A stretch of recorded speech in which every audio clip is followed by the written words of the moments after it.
So during the heat treating, I ended up having a stress crack, and I was trying to figure out why.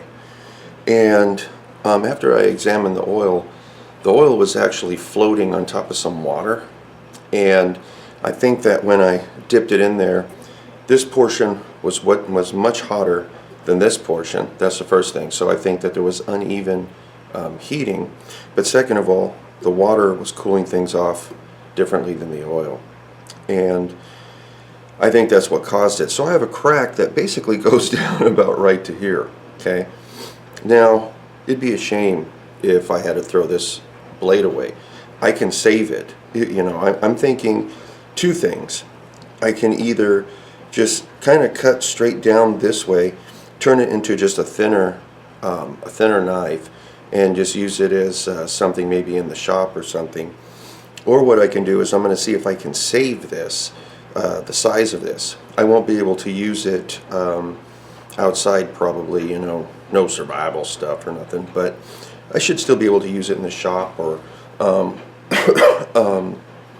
who knows? Who knows what I can use it for? And the way I'm going to end up trying to save this is this crack. I'm going to try to weld it. I'm going to tell you right now, I'm not very good at welding, and I'm still learning about it because I'm self-taught. But what I'm going to do is I'm going to take, I can't just try to clean the outside of this and weld it, because on the inside we know that there's oil in there from during the time that I had quenched this. So what I'm going to do is I'm going to take a Dremel, and I'm going to go ahead and try to remove all the steel that is within this crack. And then I'm also going to clean up the outside of this real well, so when I end up using my arc welder, which I know that the metal for it is completely different than the metal here, it's always going to be a little weaker. And I don't even know if this crack is going to continue going down. But if I can weld that and kind of fill it up and then sand it, it should give this thing enough strength where I can have a little bit more backing back here. Like for the most part, I think this knife is kind of ruined already.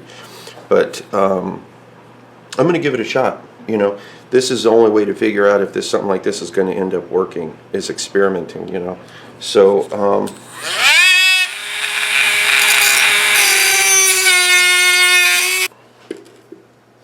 my friend Elmo lives in Louisiana. He's a welder by trade, and sometimes I ask him stuff. Kind of wish he was here, because he'd be like, oh, I know exactly how to fix that, but he ain't here.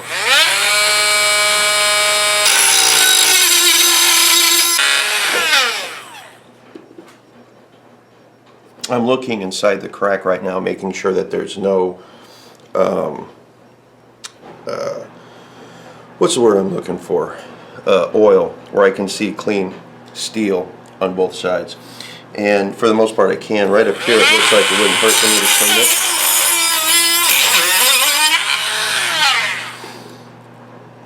it. Okay. And then now I'm going to take a wire brush or sandpaper or something to clean around the outside of this, to make sure that this entire area is really clean. And then also, because of the crack, it caused the end to kind of twist like this. I'm going to see if I can kind of give it a little bit of a twist back to where it belongs, in order to keep it kind of straight. I also know that when I end up welding this, it's going to end up heating this area considerably, and it's going to pretty much like anneal it, right? So it's going to become soft in this area. But I think that's actually maybe a good thing, right? We're going to find out. Actually, cutting it relieves a little bit of the stress back there. Let me see here.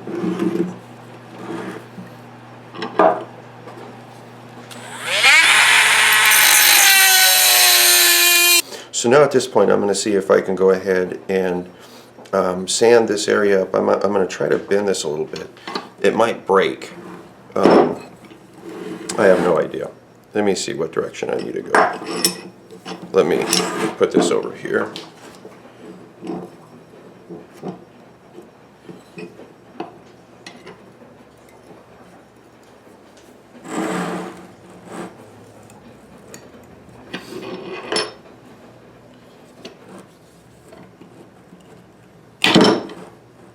boy. Well, at least we know it hardened correctly. And, okay, so check this out. I'm going to use this as perfect, okay? I'm kind of glad this happened. I think I can still save this blade, okay? But if we look at this, the end, how it broke off right here, do you see how it kind of looks like sandpaper inside there? Okay? The reason why it looks like that is because metal is actually made of, it's crystalline. It's pretty much, it forms crystals when it ends up cooling down. And the crystal structure is one of the things that ends up determining if it's going to be something that you can bend, right? Or if it's going to be something that you can snap. And typically on a high carbon steel knife, you want something that's a little bit in between, so you don't end up having this stuff happen. Now see, I have not tempered this right yet. And then so this ended up breaking up, but you can see where it looks like sandpaper, that's actually the grain pattern, right? That's the grain pattern of the steel. And this also tells me that I did harden it quite well, because this should not have broke with any other type of knife, right? I mean, like if it was tempered, it shouldn't have broke. But when you over harden it, things like this will break. It'll chip, it'll break real easy, it'll just snap off, it becomes brittle. And it's all about that crystalline structure inside there, and carbon content and stuff. But that's kind of cool. Okay, so I mean, in a way, you guys get to see something awesome. So I'm gonna try to fix that too. I might as well just try to solder. I mean, not solder, but I'll just try to weld that as well. At this point, it doesn't really matter, right? Best part is it didn't even do anything. So I thought maybe I'd be able to straighten it out like that, but this is too hardened. Okay, so this is how I'm going to end up taking care of this. Same thing, I'm going to end up sanding this area, getting it where it's nice and clean on both sides. I'm going to use a magnet to kind of hold this together, and then I'm going to end up hitting it with my arc welder.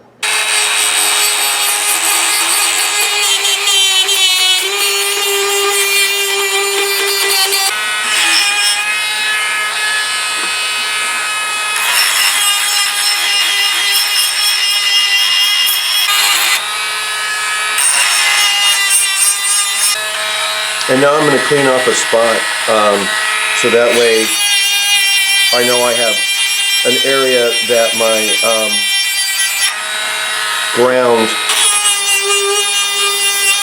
can attach to, and I have good contact. Okay, so we got that. Might as well do the same down here. Get it ready for the arc welding, which I'm probably going to fuck up. And you say, oh no, I broke your knife. You know, I had a lot of tool steel, so I went ahead and I made another blade. This one's getting ready to be hardened, this one right here. And I'm going to learn from my mistakes. So, it happens. It happens. I'm not going to worry about it, you know. But first you don't succeed, fuck up again, and blame it on your equipment, right? So, here we go. And I know this is always going to be weak. You know, especially here, it's always going to be weak after I end up welding this. And because of the location of my arc welder, I can't really show you me welding because there's really no room for me to set up the camera. We're going to see what happens. I'm not even sure if, I don't know. Let's see what happens. So what I've done is I went ahead and I've welded it. And I'm starting to take a grinder to this, and I've done the other side, and up near the blade, because it cracked in where the tip of the blade is, I just went ahead and I ground that down because I'll never be able to have it. It'll be too weak. And not only that, but it kind of melted a little bit from the heat because it was so thin. So I'm just going to take an angle grinder to this until the steel looks just like it's one piece.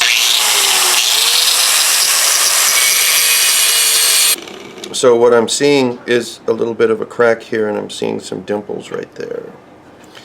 And I'm going to fill that up. I'm going to take this back to the welder, clean that out, and then see if I can fill that up.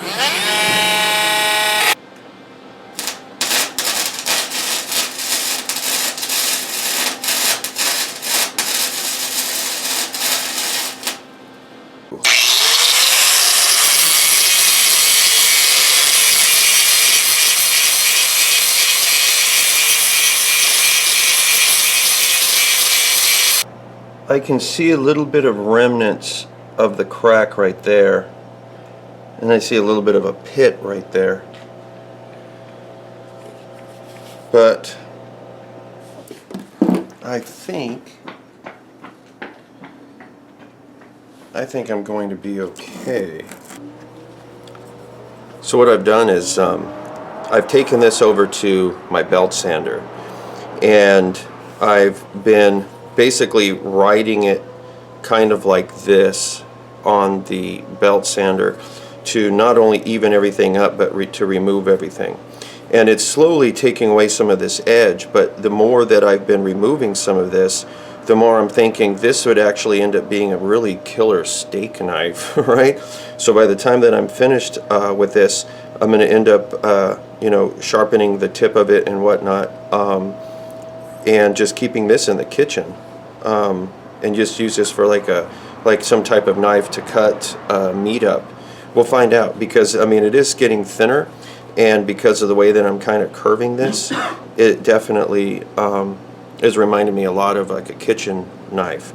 One thing that I've noticed, and I'm not sure if you can see it in the camera, you can see the grain structure in the metal right here, how you've got, it looks like little veins up in this area, but not in this area. This is all about heating and it not being uniform, and also when you end up quenching it, it not really being consistent. It's not ideal. Ideally, I'd want it to all look like this, but this right here has changed its crystalline form, its structure right here, compared to that. The rear, I'm gonna, right here you can see it too, the veins. But it is what it is. I'm gonna try to make this knife basically usable and workable. I don't see why I can't. I'm just going to continue working this on the belt sander, and until it looks like something that I'm ready to sharpen. So I went ahead and cleaned it up to a certain extent. I'm not even going to worry about a lot of these scratches and stuff. This knife is not perfect, and I'm going to be using some pieces of bird's eye maple that were off some scrapped fretboard material that I have for the handles. And I'm mixing up some 5-minute epoxy. Would you give me a couple of clamps? It's in the third drawer.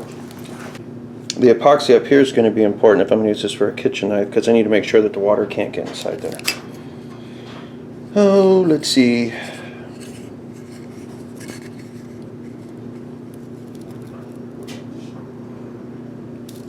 Q. And one in the middle. And this is 5-minute epoxy because I'm impatient. You don't need this last one? What's that? You don't need this last one? No, I don't need that last one.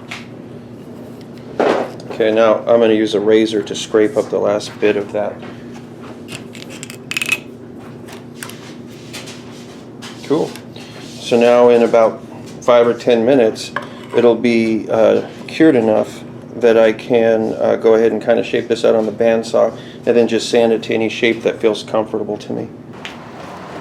So we got our 5 minutes, and this should be set up enough now that I can actually shape this thing. Take it to the, I'm going to end up drawing some type of handle that seems to be somewhat comfortable. Take it to the bandsaw, cut it out, and then from there I'm going to shape the rest of this on the belt sander. So I've got a rough shape on this from the belt sander. Back here I'm going to deal with later, but I just kept shaping it until it started feeling better in my hand. And right now I'm taking 60 grit. Pretty sure this is 60. It might be 80. And just trying to even the stuff out. Take the harsh edges off. Trying to even that stuff out, and then I'll keep working on this until it feels right and it looks a little bit better. It's sharp as fuck, ugly as hell, but it's That was the first one to get cut. yeah. And then he got cut. Yeah, we both got cut on it.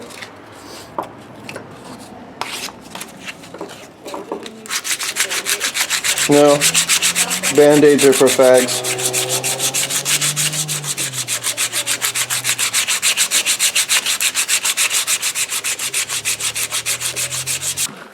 Here's a really old oil that I used years ago on some furniture that I had repaired, and I haven't used it since. And it's a mahogany, and it's a restore it finish, so it's not even like the proper oil to use. But what the hell? Nothing about this knife is proper. Yeah, see, like right here, I think this should be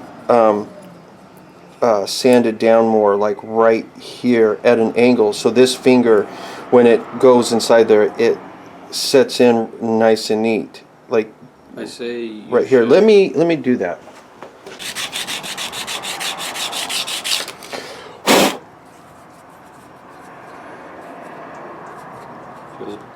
Feels better. Yeah, I think what I'm going to do in the future is I'm going to end up putting like little indentations For your fingers. for my fingers. For like a stopper. Just so when you grab it, it feels very natural and it fits exactly where you want it to fit. And I'll probably do something up there, but holding it like this feels pretty comfortable right now with a lot of that sanding that I did. Right, so because it definitely feels like it's not going to want to slip out of there. But I think on the next one, it's going to be more ergonomically designed, so it feels like when it just goes in your hand, it's just like feels like really natural. And like I was saying, there's no reason for me to drill holes and put rods in here. Yeah, because that's just. It's going to stay in the kitchen drawer. So, but I'm going to call that good, I think. And then take it in there, clean it up, and then make the salsa. Word.